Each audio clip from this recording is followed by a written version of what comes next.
Feliz sábado, hermanos. Y feliz sábado también para aquellos que nos escuchan a través de la radio en los distintos lugares y aún nuestros hermanos que están en las cárceles. Deseo que hoy sábado se sientan libres en Dios y que puedan disfrutar de las bendiciones que Dios tiene para cada uno de nosotros como hijos. Qué lindo que es el sábado. Qué lindo que es. Podernos reunir en familia. Me alegra, Julio, verte con tu familia. Hermanos, quizás no pase mucho tiempo cuando vamos a extrañar el templo.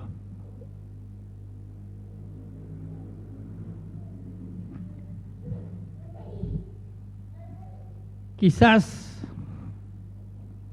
no pase mucho tiempo cuando a lo mejor no nos podremos reunir como hermanos en el día sábado en el templo.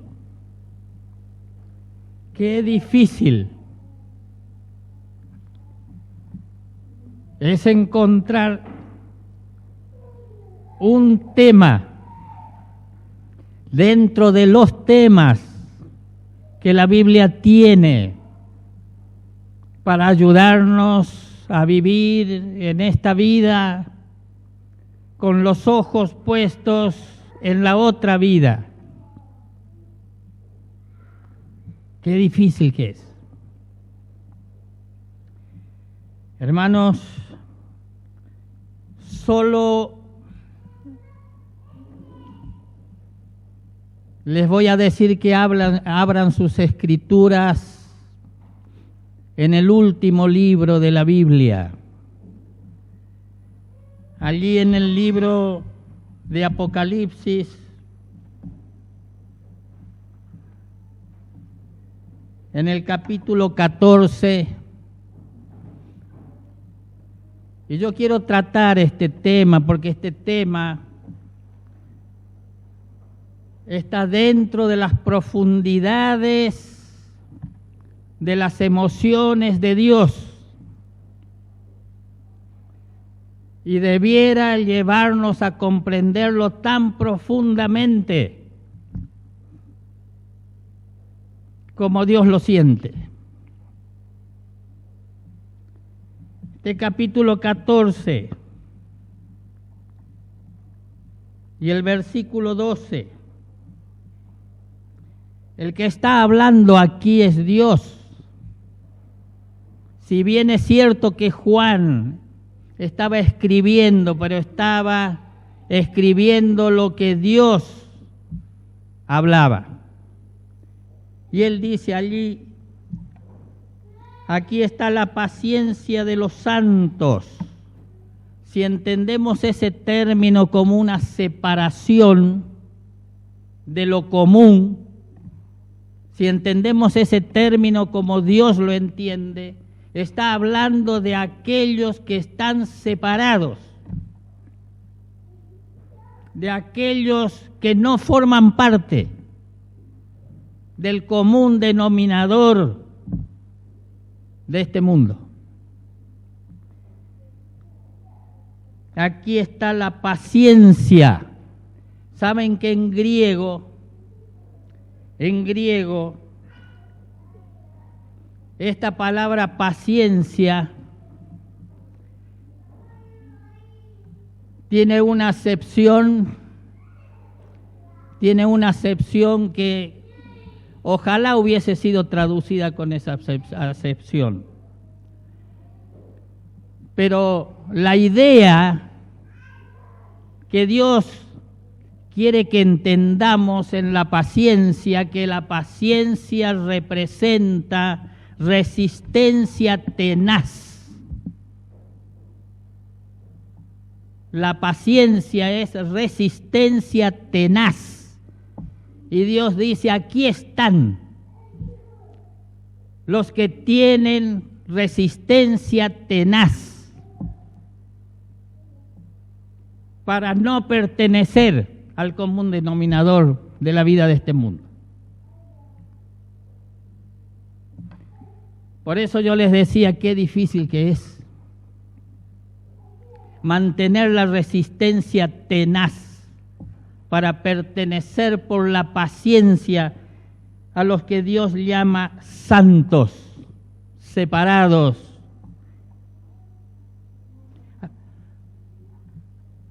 Y Él dice quiénes son. No son cualquiera. Él dice quiénes son.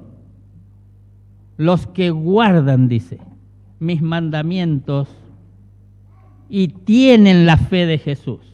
Yo quiero hacer dentro de un rato alguna forma de interpretación de la fe de Jesús, porque acá no está hablando de la fe en Jesús, está hablando de la fe de Jesús. Y aquellos, dice, que están resistiendo tenazmente, dice, para mantener la fe de Jesús. Hermanos, hay otro texto que está cerquita de este, pero en el capítulo 12. En el capítulo 12, quizás una hoja nomás hacia atrás, dice allí que el dragón fue airado contra la mujer es la iglesia, y se fue a hacer guerra, dice. Se fue a hacer guerra. Fíjense en que no hace guerra contra la mujer. No es contra la mujer que hace guerra. Fíjense en ustedes. Y se fue a hacer guerra contra los otros de la simiente de ella. ¿Y quiénes son estos otros? Los que guardan, dice, los mandamientos de Dios y tienen el testimonio de Jesús. Saben que entre el capítulo 12 y el capítulo 14 está establecida una guerra. Hay una guerra. Entendámoslo así. Hay una guerra entre el capítulo 12 y el capítulo 14. Y esta guerra, de parte de aquel que persigue a los otros, porque la guerra no la inicia Dios, pero alguien está interesado en una guerra. Y en esta guerra, ¿cuál es el motivo de la guerra? ¿Saben cuál es el motivo de la guerra? El motivo de la guerra es nuestra identidad. Quitarnos nuestra identidad de aquellos que están luchando para mantener la identidad, la fe de Jesús y guardar los mandamientos. Tenemos actualmente una crisis de identidad. Aun cuando esta crisis involucra a todo el mundo, porque hay una crisis de identidad social, política, cultural y también personal. Pero aquí están los que se distinguen por la paciencia, los que tienen resistencia tenaz hacia su identidad. Y la guerra del capítulo 12 es poder quitarnos nuestra identidad. Aquello por lo cual Dios nos reconoce. Por aquello Dios dice, aquí están, aquí están. Miren, hay 3 textos en las Escrituras que están relacionados íntimamente con la identidad. 3 textos. Después podemos buscar complementos. Pero hay 3 textos que definen profundamente nuestra identidad. Isaías 8:16. Isaías 8:16. Ya Dios tenía un problema con su pueblo allá en la antigüedad, con el pueblo de Israel. Más de una vez el enemigo que lograba quitarle su identidad. Y entonces aquí, en el capítulo 8, versículo 16, dice: ata el testimonio y sella la ley. ¿Entre quiénes? Si alguien lo tiene. ¿Entre quiénes? Entre mis discípulos. Ata el testimonio y sella la ley. Y Apocalipsis 14:12, aquí está la paciencia, aquellos que tienen resistencia tenaz para guardar los mandamientos y la fe de Jesús. Hermanos, estamos viviendo una época difícil. Una época difícil. Hay en nuestra cultura y en la cultura general del mundo, hay un imperio de un pensamiento light de la vida, donde el hombre ha perdido tanto peso específico que ya no puede bucear en las profundidades. Solamente flota en la superficialidad. Y este pensamiento light está produciendo dificultades en las relaciones familiares, en las relaciones para discernir los roles entre padres e hijos, entre esposas y esposos, y en el manejo de intereses comunes en la intimidad de las relaciones. Hay programas que uno continuamente ve en la televisión que están organizados y quizás muy bien organizados. Programas elaborados donde se analizan diferentes cuestiones como problemas sociales, morales y aún espirituales, cuando resulta evidente que es un mero ejercicio de distracción. Cuando resulta evidente que es un mero ejercicio, dice, de distracción. Son escenas, dice, de un drama que pareciera no tener protagonismo en el sentido real. ¿Por qué? Son escenas de un drama realmente así. ¿Por qué? Porque viene una sociedad donde los individuos, los ciudadanos, las personas dejarán de ser los sujetos de la historia. En tanto no van a poder por su voluntad, dice, fuerza y determinación, cambiar el curso de los acontecimientos sociales, morales, políticos, futuros. Y esto llevará a tornar escabroso, difícil, el gobierno de nuestras propias vidas. Si lo planteamos con las exigencias que implica la libre elección y la plenitud del ejercicio de la conciencia, saben, de este tipo o suerte de alienación se trata.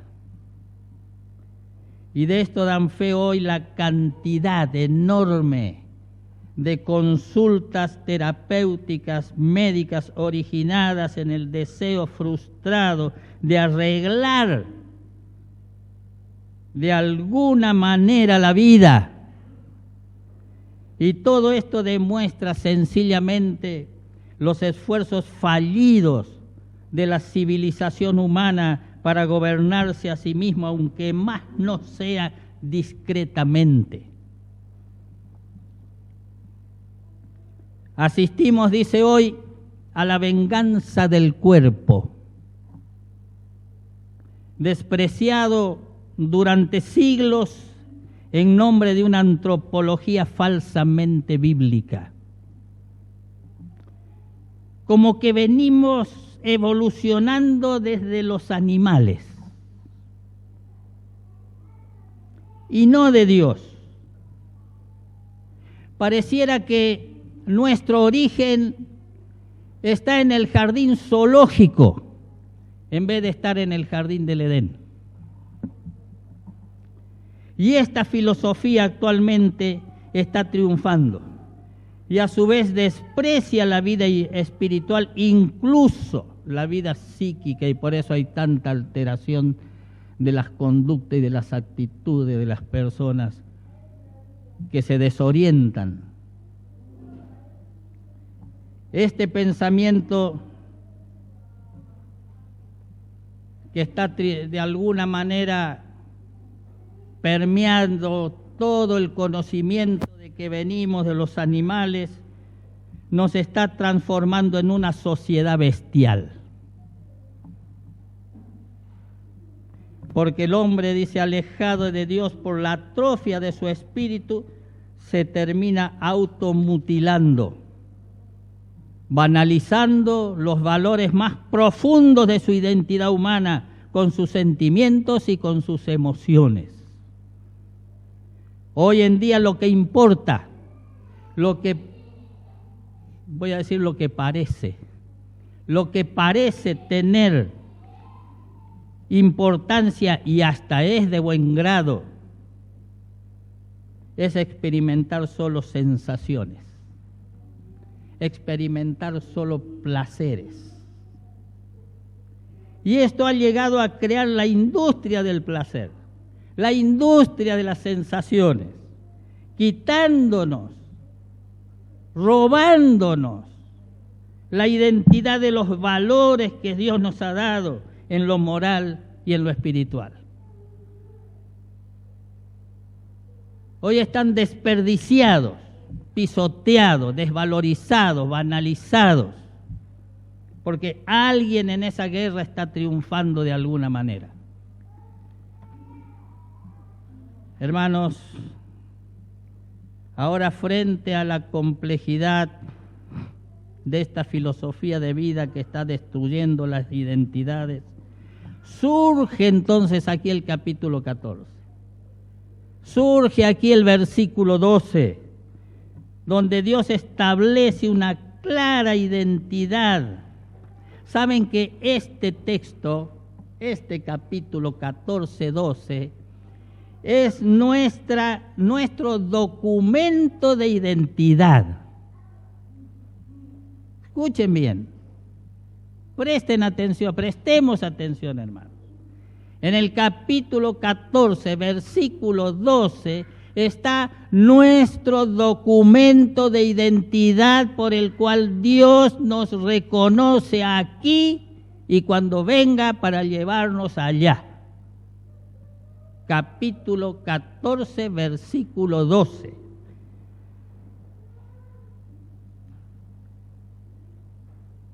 Pero ahora, hermanos, ¿saben? Alguien dijo algo. Es cierto, la gente dice muchas cosas, pero alguien dijo algo de los que se están esforzando para sostener la identidad. Alguien dijo algo. Y él dice que estas personas con esa fuerza para defender, mantener y luchar por la identidad, dice, sin embargo, sufren del síndrome de expectativa de contradicción. Dicen que nosotros sufrimos del síndrome de expectativa de contradicción. Y este es otro dato, porque síndrome significa son síntomas. Un síndrome o síndrome, yo me puse a buscar cuál de las dos es correcta. Es correcta síndrome, dice, porque es esdrújula, pero también a veces se la menciona como grave, pero gramaticalmente es síndrome. Aunque con el tiempo puede cambiar, porque ustedes vieron cómo es cómo son los idiomas, cómo son las lenguas. Pero hermano, el síndrome es un conjunto de síntomas que indican una enfermedad. ¿Está claro? Y dice que nosotros sufrimos del síndrome de expectativa de contradicción.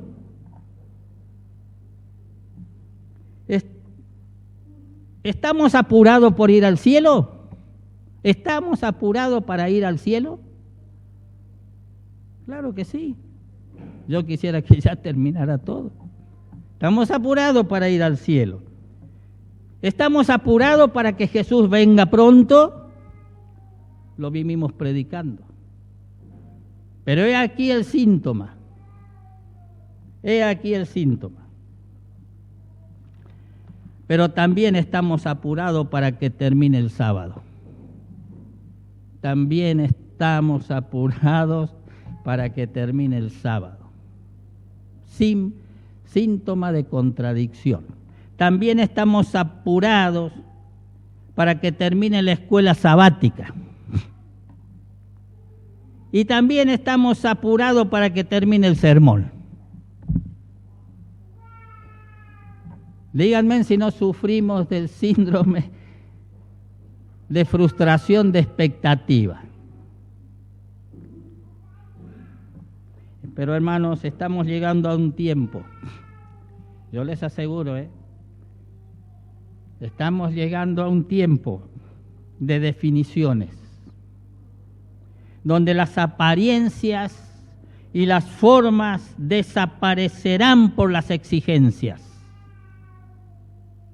Los síntomas del síndrome desaparecerán o se acentuarán. Y esto será hacia un lado o hacia el otro lado en nuestra fidelidad a Dios o contra Dios. Hoy la política se llama globalización. Hoy la política se llama globalización. El nuevo orden, la aldea global a la que todos quieren pertenecer. Y en esta globalización del mundo es donde se van a perder las identidades culturales. ¿Se van a perder? Se van a perder las identidades políticas, las identidades sociales, las entidades religiosas y aún las entidades económicas. Identidades económicas. La civilización, tal como la conocemos hoy, desaparecerá. Nacerá una nueva política, nacerá una nueva cultura, nacerá una nueva moral, nacerá una nueva economía global y una nueva civilización. Todo esto con una nueva religión global que tratarán de satisfacer todas las necesidades, pero sin identidad con Dios. En la civilización actual ya está flotando esta idea de la politización de las religiones. Y esto definirá que una finalmente será buena y las otras malas. Y naturalmente lo que es malo habrá que destruirlo. Ustedes saben de qué estamos hablando. ¿Habrá una religión universal? ¿Habrá una Biblia desmitologizada? O sea, una Biblia ecuménica desprovista del Espíritu de Dios. Todo va a cambiar en un futuro próximo. Todo va a cambiar. Y ya está cambiando todo. Cualquier diagnóstico que hagamos con respecto al futuro adolecerá de mediocre. Habrá mucho contenido, pero sin estilo. Todo será válido. Habrá mucho contenido, pero sin ética. Cualquier criterio será bueno, siempre que te haga sentir bien. Habrá mucho contenido, pero sin moral. Cualquier conducta será buena si te hace feliz. Y mucho menos en cuanto al estilo y a la ética de la moral cristiana. Michael Candesus, el que no hace mucho era presidente del Banco Mundial, dijo con respecto al futuro después del año 2000, todos los diagnósticos son viejos. En lo económico, en lo cultural y en lo que hace a la civilización. Y podríamos agregar, sin equivocarnos, incluyendo la religión. Todo esto está afectando el fundamento mismo del pensamiento filosófico de la vida y de la vida cristiana, la que conocemos por enseñanza y por ejemplo de Jesús. Y se está creando en muchos sentidos una crisis de identidad. Pero ahora, como adventistas, hermanos, nos preguntamos, ¿y nuestra identidad? ¿Cómo será mi identidad en medio de una globalización total, desprovista de todo aquello que forma parte del pensamiento de Dios? ¿Cómo será mi identidad? Donde los contenidos serán sin estilo cristiano, donde la ética no responderá a la realidad de la moral cristiana. Bueno, estamos hablando temas muy serios. Creo que esto ya nos está afectando, lamentablemente en muchos casos. Pero el futuro que viene atentará contra los mismos principios y fundamentos cristianos de las personas. Y esto es lo que plantea Apocalipsis 14:12, en guerra con Apocalipsis 14:12, 17. Esto es lo que está planteado allí. Aquí está la paciencia, aquellos con resistencia tenaz. Aquí están los que guardan. Es el reconocimiento de Dios a una vida dirigida por principios y moral basadas en la ley de Dios, en el pensamiento moral de Dios, que no están dispuestos a sacrificarla, que con resistencia tenaz, pacientemente, pero con resistencia tenaz, Dios los está significando como los que guardan los mandamientos de Dios y tienen la fe de Jesús. Mientras tanto, en el capítulo 12, 17, el dragón se fue a hacer guerra contra los otros. Qué interesante es esto, hermanos. Contra los otros. ¿Quiénes son los otros?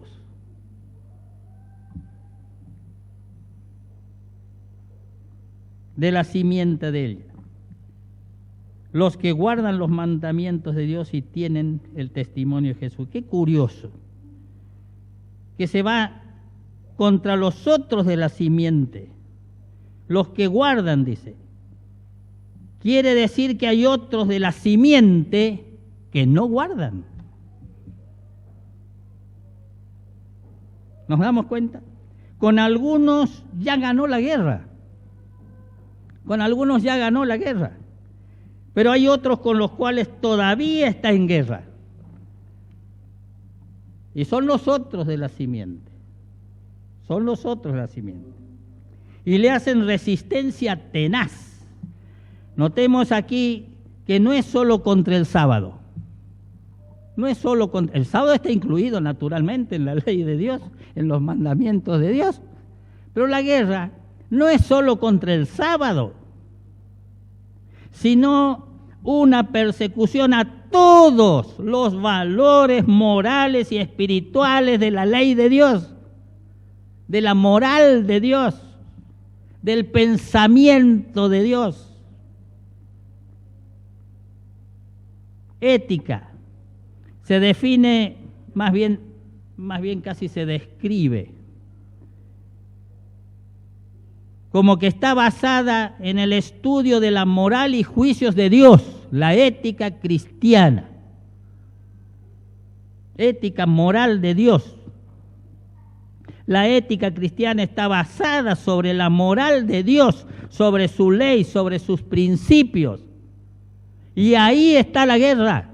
No es solo el sábado, hermanos. No es solo el sábado. Hay aspectos donde podemos perder la guerra guardando el sábado.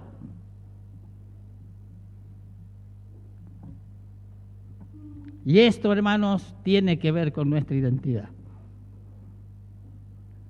Como cristianos, como hijos de Dios que pretendemos ser. Miren, si quieren anoten, Jeremías capítulo 10, versículos 2 y 3 dice: no aprendas el camino de las gentes. Miren este problema que tenía ya nuestro Padre, nuestro Dios allá con aquel pueblo que había elegido. Tenía este problema. Este pueblo era muy proclive a aprender la ética de los pueblos que los rodeaban, de la gente con la que se relacionaban. Y Dios tuvo que decirle a través del profeta, dice: no aprendas, no copies. Tú tienes una identidad que defender, por el cual yo te reconozco. No aprendas el camino de las gentes, dice, porque son vanidad. Qué bien. Jeremías 15, 19, en la última parte, dice: conviértanse en ellos a ti. No sé si es claro, ¿no? Cuando nosotros salimos a hacer obra misionera, ¿para qué la hacemos?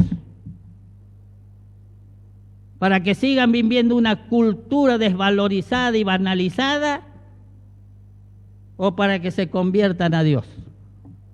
Conviértanse en ellos a ti, dice, pero tú no te conviertas a ellos, mantén tu identidad.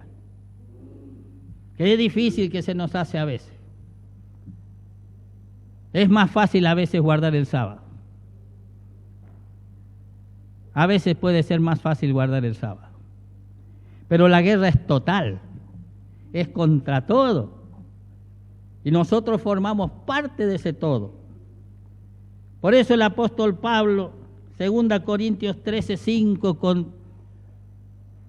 con una visión muy realista, muy existencialista del conocimiento, del comportamiento de las sociedades de aquel tiempo y de todos los tiempos, porque es válido tanto para ellos como para nosotros y para los que vendrá hasta que esto se termine. El apóstol Pablo dice, nos exhorta, dice, examinaos cada uno de vosotros, examínese cada uno de vosotros, para ver si todavía estamos con Cristo, dice, o sin Él. Miren la preocupación de Pablo. Él sabía cómo funcionan las culturas, las sociedades. En esta lucha entre el capítulo 12 de Apocalipsis y el capítulo 14 de Apocalipsis. En Apocalipsis 14, 12 dice que la persona ha llegado a tener la fe ¿de quién? De Jesús.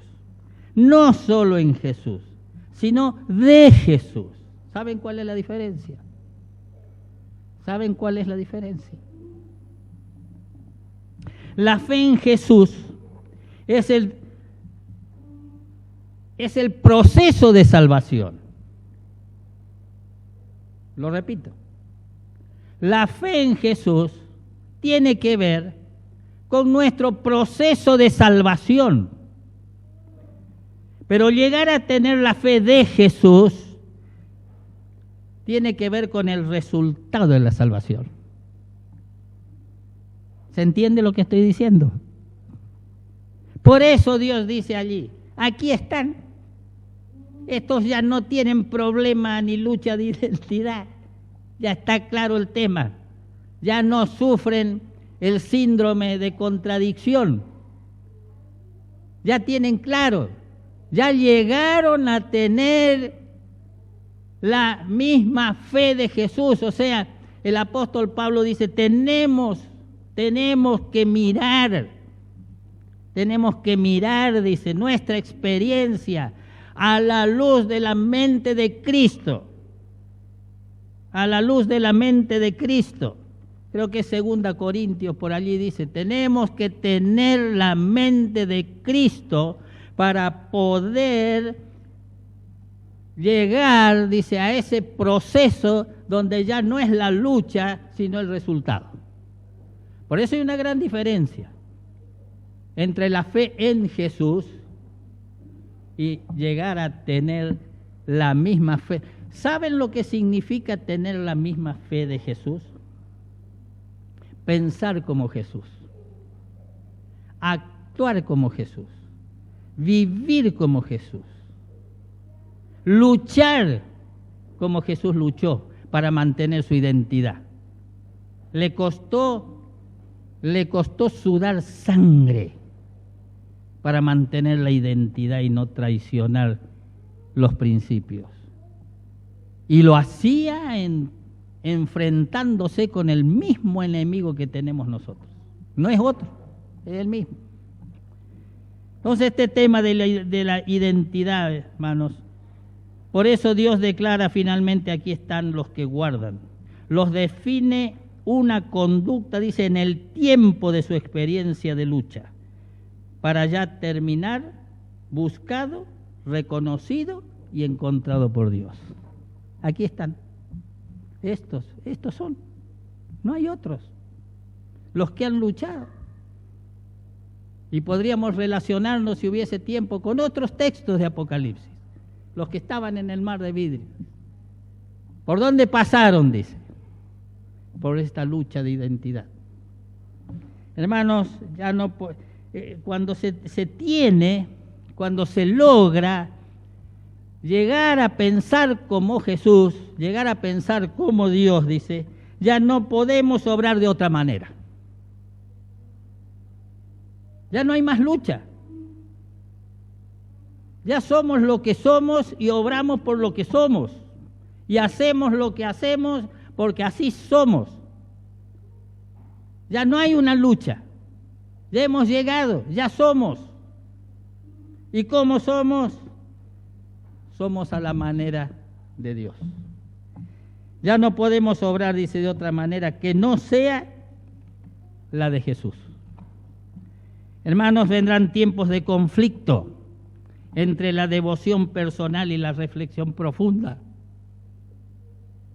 Y ya los tenemos. Y tendremos que encontrar, todavía con la ayuda de la fe en Jesús, tendremos que encontrar con Dios el justo equilibrio entre la emoción y lo espiritual y lo intelectual. En otras palabras, entre la verdad y el error filosófico y fatal. Porque cuando no se reflexiona profundamente en lo que creemos, podemos llegar a creer en cualquier cosa. La religión no se hereda, hermanos. No viene por herencia. No está en los genes. La religión no se hereda. Y les digo más. Y no la poseemos hasta que no la hacemos nuestra por una relación personal con Dios. La religión no se hereda, hermanos. Podemos enseñarla. Podemos ser ejemplo. pero no podemos darla como herencia. Solo se la logra a través de una relación personal con Cristo. Ahora, hermanos, y quizás ya sea ahora ya, porque como tenemos el síndrome de la frustración, entonces capaz que es hora ya que queremos que se termine el sermón, hermano. Yo también lo quiero terminar, pero hermanos, ahora, pensemos un poco, hermano, en este juego increíble entre la vida de los valores y relatividades, ¿saben una cosa? Está la vida y la muerte. En este juego, es un juego de vida o de muerte. Está la vida y la muerte, la salvación o la perdición. 1 Samuel 2:30. Ahí Dios dice, yo honraré a los que me honran. Los que están aquí, dijo. Estos son. Aquí están. Yo honraré a los que me honran. Y en este juego de vida o de muerte, de identidad, fidelidad y de traición, ¿sabes qué, hermano? Estamos tú y yo. Estamos tú y yo. Están tus hijos y mis hijos. En este juego. Están tus nietos y están mis nietos. Está tu familia y mi familia. Está tu hogar y mi hogar. En este juego de fidelidades y de traiciones a la identidad que Dios nos ha dado. Y todos nosotros, incluso como familia de Dios. Y todo esto, ¿saben qué? Se puede perder en un instante. ¿Saben qué? La lucha de años puede ganarle el enemigo en un instante. Porque, repito, no es solo el sábado. En buena hora y gracias a Dios que lo tenemos.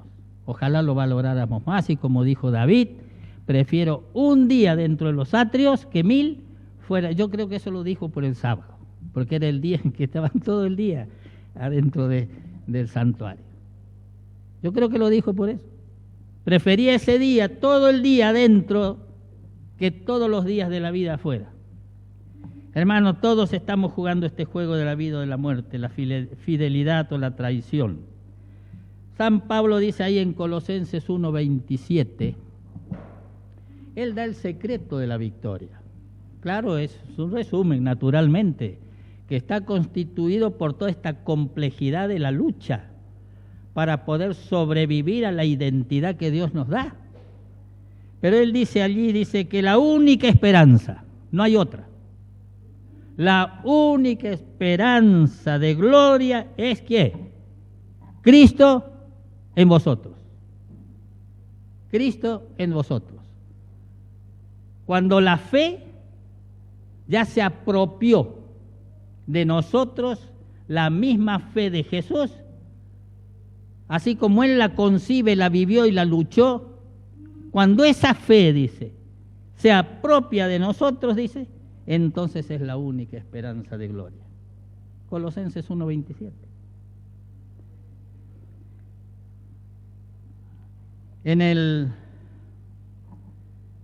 libro El caballo de Troya de Goldstein, supongo que alguno lo ha leído alguna vez, yo lo recomiendo, El caballo de Troya de Goldstein.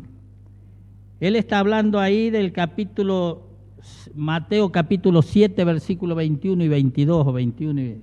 Él está hablando, toma este tema. Y él dice, porque ahí aparece la frustración de expectativa. Aquellos que cuando esperamos una cosa y recibimos otra. Eso se llama frustración de expectativa. Y es lo que aparece en el capítulo 7, versículo 21 del libro de Mateo. Cuando dicen aquel día, muchos me dirán. Quizás los otros, ¿no? Esos que los otros con los cuales el enemigo ya no lucha porque ya le ganó la guerra ya. Pero entonces le dirá: hemos hecho esto y lo otro y lo otro y lo otro. Y Jesús, ¿qué le dice? ¿Saben qué? Yo no sé, pero yo no los conozco a ustedes. ¿No es una frustración de expectativa? Yo no los conozco. Y encima da la razón. No deja librada a la especulación filosófica de la vida, de lo que uno puede o no puede dejar de hacer para agradar a Dios. No. Porque no habéis hecho la voluntad de mi Padre que está en los cielos. Pero aquí están los que sí. Aquí están los que sí guardan los mandamientos de Dios y han llegado a tener la fe de Jesús, esa fe victoriosa. Saben que cuando él habla de esto, Goldstein en el Caballo de Troya, a mí me entristeció bastante cuando leí esta parte. Porque cuando él menciona esta frustración de expectativa, él dice: muchos adventistas estarán allí. Es triste, hermanos. Luchar para nada. Tenemos que saber cómo se lucha, hermanos. Tenemos que saber qué implica la lucha. Dios nos da conocimiento. Dios nos da sabiduría. Solo tenemos que ejercerla con una predisposición a una paciencia que nos permita generar esa fuerza que nos va a mantener de parte de Dios junto con Él. Y quiero terminar con una parte del poema de Lowell. El poema de Lowell, en el libro En la crisis presente, él dice lo siguiente: a todo hombre, entiéndase en forma genérica, ¿cierto? Hombre y mujer. Hoy hay que aclarar estas cosas, ¿cierto? A toda persona, diría yo. A toda persona, dice él, le llega el momento en que tiene que elegir entre la verdad santa o el error fatal. A toda persona. Nadie se salva de esto. Llega el momento en la vida en que tiene que decidir para qué lado va a poner su vida.